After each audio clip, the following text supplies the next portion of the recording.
চলো তুমি আমার সাথে। ছাড়েন আপনি, এই চলো। ওর ভাই আসলে কিন্তু তুমি আমার সাথে চলো, চলো বলতেছি, চলো। এই যে ভিক্ষের থালা, তোর মতো বাদাম মেয়ের সংসার আমি আর একদিনও করবো না। দেখো এই যে আমি তোমার পায়ে পড়তেছি।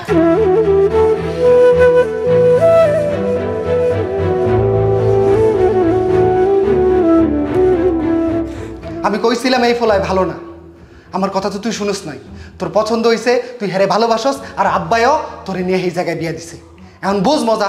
বিচার সালিশে যাই হইছে এটা তোমার মেনে নিতে হবে। আমি জানি না আর কোনোদিন তোমার ওই কণ্ঠস্বর, তোমার ওই চেহারা আমার চোখের সামনে আসবো কিনা। শুধু একবার তুমি সাথী। এই জানতে আমরা তাড়াতাড়ি কও, কবে তুমি আমার কাবিনের টাকা দিবা? খুব অল্প সময়ের মধ্যে আমি তোমার কাবিনের টাকা মুখের মধ্যে সুইরা মেরা তোমার তালাক দিয়া তোমার আমি মুক্ত করে দিয়া যাবো, মুক্ত করে দিয়া যাবো।